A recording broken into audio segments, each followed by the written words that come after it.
Assalamualaikum warahmatullahi wabarakatuh. Saya Nurhaliza ingin mereview sebuah jurnal yang berjudul Deteksi Diabetes Mellitus untuk Wanita dan Penyusunan Menu Sehat dengan Pendekatan Adaptif Neurofusi Inference System atau ANFIS dan Algoritma Genetika atau GA yang ditulis oleh Lili Ayu Wulandari, Yuwanita Sinatria, Teti Ernawati, dan Briliana Pesabeirin. Kita masuk ke pendahuluan. Diabetes mellitus atau DM merupakan penyakit gangguan metabolik menahun akibat pankreas tidak memproduksi cukup insulin. Kementerian Kesehatan Indonesia telah melakukan berbagai upaya dalam menangani DM. Salah satunya adalah dengan menyarankan diet sehat dengan kalori seimbang. Penelitian ini akan memaparkan saran penyajian makanan yang memenuhi jenis menu dan jumlah porsi yang ideal bagi penderita diabetes mellitus dengan menggunakan Adaptive Neurofusi Inference System atau ANFIS untuk mendeteksi DM dan algoritma genetika atau GA untuk optimasi penyusunan menu sehat.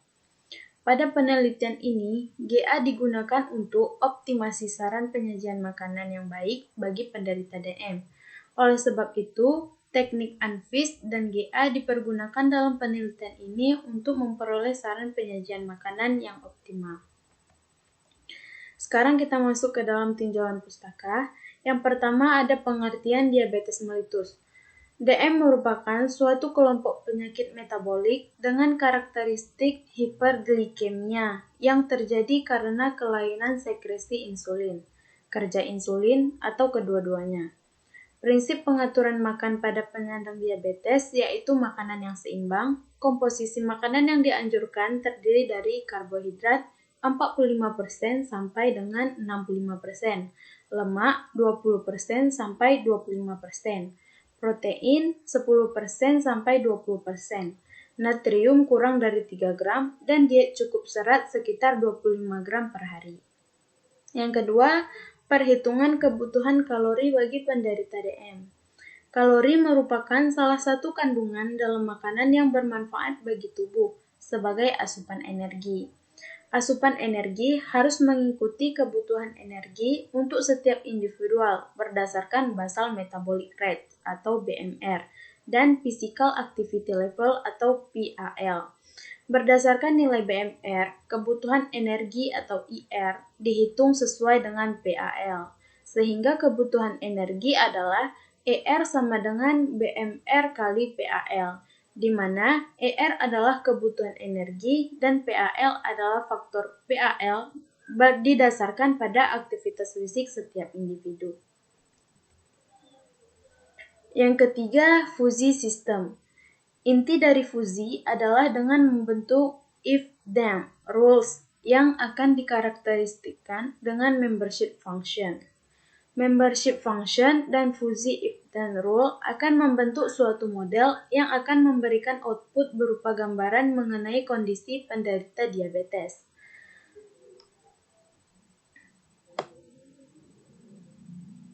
Yang keempat, Adaptive Neurofusi Inference System atau ANFIS. Adaptive Neurofusi Inference System atau ANFIS merupakan jaringan saraf adaptif yang berbasis pada sistem kesimpulan fusi atau Fusi Inference System dengan penggunaan suatu prosedur hybrid learning. Pada penelitian ini, ANFIS digunakan untuk mengetahui kondisi penderita DM, khususnya kondisi gula darah setelah 2 jam muatan glukosa, indeks massa tubuh, tekanan darah, jumlah kehamilan, ketebalan lipatan kulit trisep, kadar insulin dalam darah, riwayat diabetes dalam keluarga, dan usia penderita apakah menderita diabetes atau tidak.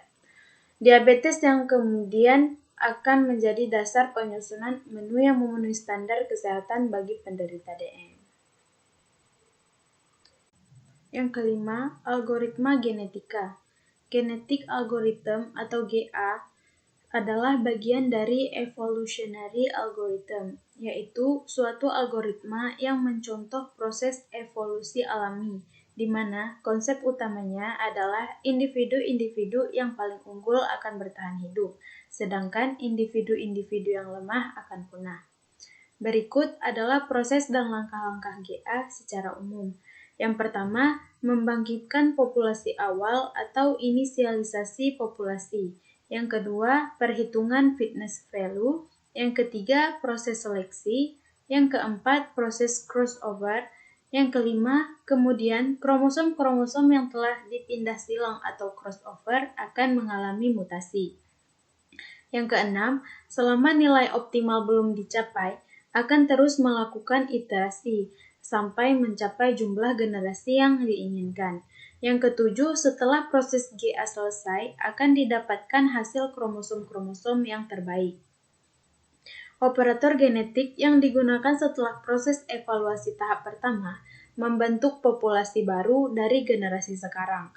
Operator-operator tersebut adalah operator seleksi, crossover, dan mutasi. Yang kita sekarang masuk ke dalam metodologi. Yang pertama, metode penelitian. Metode penelitian yang digunakan di dalam penelitian ini terbagi dalam beberapa tahap, yaitu yang pertama perumusan masalah dan studi literatur, yang kedua pengumpulan data, yang ketiga pemodelan deteksi DM yang terdiri dari pemodelan membership function yang berasal dari 8 variabel input yang diambil dari PIMA Indian Diabetes Dataset dan pemodelan fuzzy rule pada ANFIS. Yang keempat, tahap validasi ANFIS. Yang kelima, algoritma optimasi penyajian menu makanan untuk penderita diabetes mellitus berdasarkan output dari ANFIS dengan menggunakan GA. Yang keenam, tahap evaluasi dengan menggunakan GA, sehingga dapat dibuktikan bahwa model yang telah dikembangkan memenuhi kriteria kesehatan dan kebutuhan penderita diabetes mellitus. Yang kedua, perumusan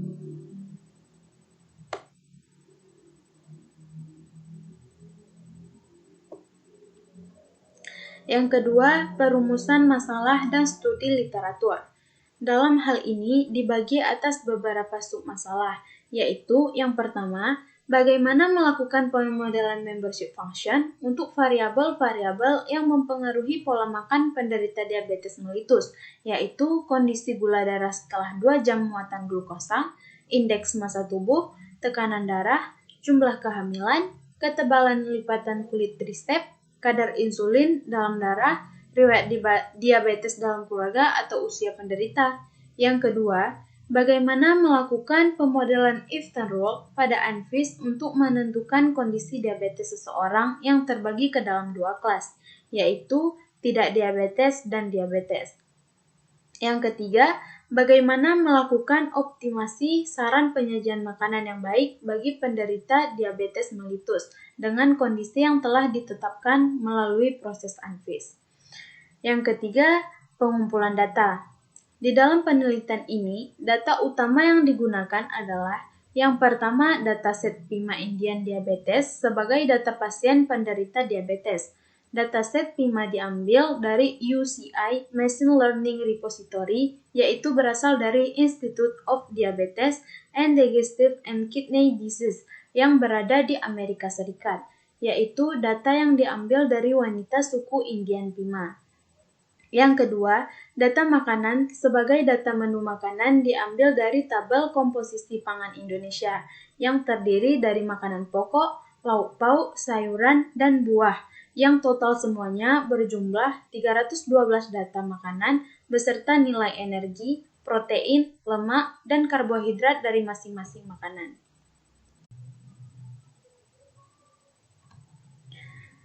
Yang keempat, pemodelan. Pemodelan membership function.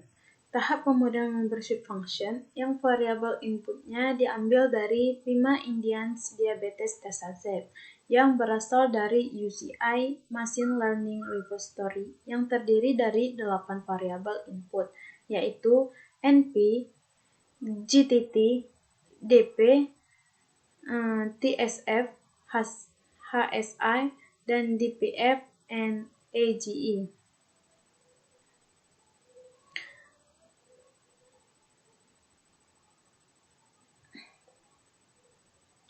Yang keempat, pemodelan. Yang pertama, pemodelan membership function. Tahap pemodelan membership function yang variabel inputnya diambil dari PIMA Indians Diabetes Dataset yang berasal dari UCI, Machine Learning Repository, yang terdiri dari 8 variabel input, yaitu number of pregnant, plasma glucose concentration, a cohort in an oral glucose tolerance test, diastolic blood pressure, triceps skin full thickness, cohort serum insulin, body mass index, diabetes predictive function, dan AGA. Yang kedua, pemodelan Adaptive Neurofuzzy Inference System atau ANFIS. Pemodelan if-then rule pada ANFIS digunakan untuk menentukan kondisi diabetes seseorang yang terbagi ke dalam 2 kelas, yaitu tidak diabetes dan diabetes. Di dalam pemodelan if-then rule pada ANFIS, 8 variabel input kriteria akan dibandingkan secara bertahap, yaitu dengan mengambil variabel yang paling berpengaruh di dalam menentukan diabetes atau tidaknya seseorang. Tujuannya adalah agar mempercepat waktu proses. Yang ketiga, optimasi menu makanan sehat dengan menggunakan algoritma genetika atau GA. Berdasarkan wawancara yang telah dilakukan dengan Dr. Teti Hajis SPGK, bahwa di dalam menentukan menu makanan untuk penderita diabetes atau diabetasi harus dihitung terlebih dahulu jumlah kalori yang dibutuhkan dalam sehari, atau disebut juga energy requirement. Setiap makanan yang dikonsumsi idealnya harus berisi makanan pokok, lauk pauk, sayuran, dan buah-buahan, yaitu tercapainya keanekaragaman pangan yang sesuai dengan isi 4 pilar gizi seimbang. Makanan ini memiliki peran dalam memberikan kontribusi asupan energi, atau dengan kata lain, total asupan energi disumbangkan oleh makanan pokok, lauk pauk, sayuran, dan buah-buahan. Kita masuk ke dalam validasi dan evaluasi.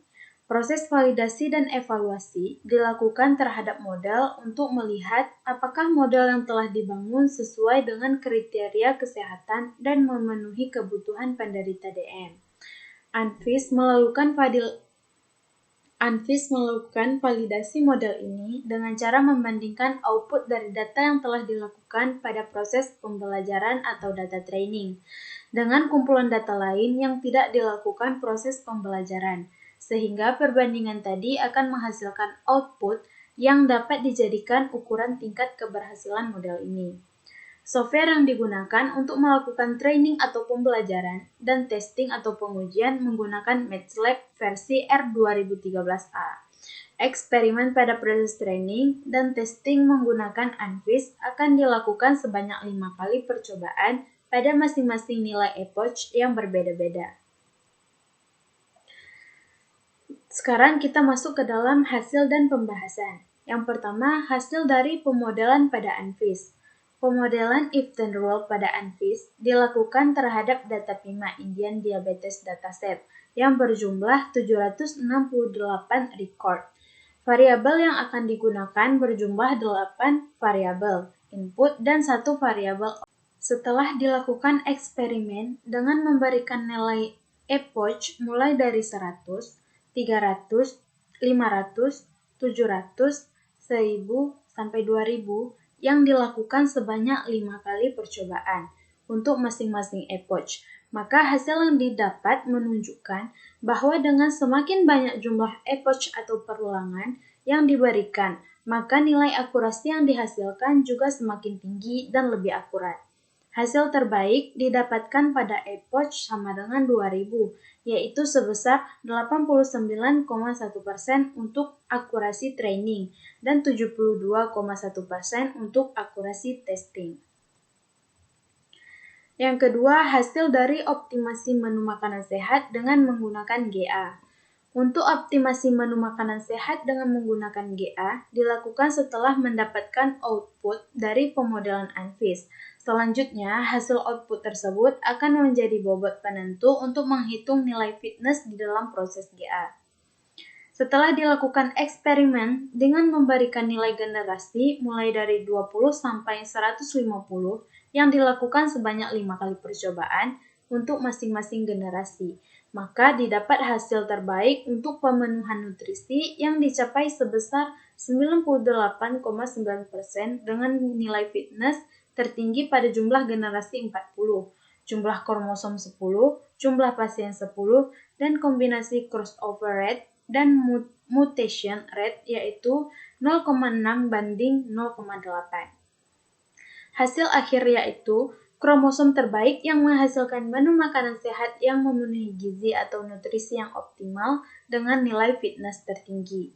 Daftar menu makanan yang telah dioptimasi dengan menggunakan GA yaitu sudah memenuhi gizi atau nutrisi yang optimal dan tercapainya keanekaragaman makanan sesuai dengan 4 pilar gizi seimbang. Sekarang kita masuk ke dalam penutup.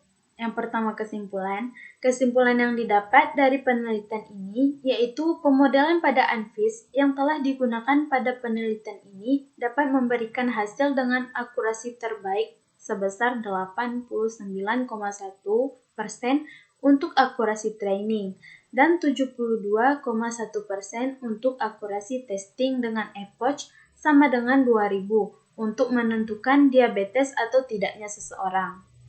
Hasil terbaik yang didapat dari proses GA adalah sebesar 98,9% untuk pemenuhan nutrisi yang dicapai dengan nilai fitness tertinggi. Hasil akhir yang diperoleh adalah kromosom terbaik menghasilkan menu makanan sehat bagi penderita diabetes yang memenuhi gizi atau nutrisi yang optimal dan tercapainya keanekaragaman makanan sesuai dengan 4 pilar gizi seimbang. Yang kedua, saran. Dalam penelitian ini, perlu dilakukan beberapa peningkatan antara lain penyesuaian parameter pada ANFIS sehingga akurasi pada proses testing dapat ditingkatkan. Yang kedua, untuk data makanan perlu adanya penambahan dari tabel komposisi pangan Indonesia sehingga variasi menu dapat lebih kaya dan beragam. Yang ketiga, untuk data makanan sebaiknya di dalam tabel komposisi pangan Indonesia terdapat ukuran rumah tangga atau URT untuk memudahkan penelitian membuat range porsi makanan. Terima kasih. Sekian review dari saya. Assalamualaikum warahmatullahi wabarakatuh.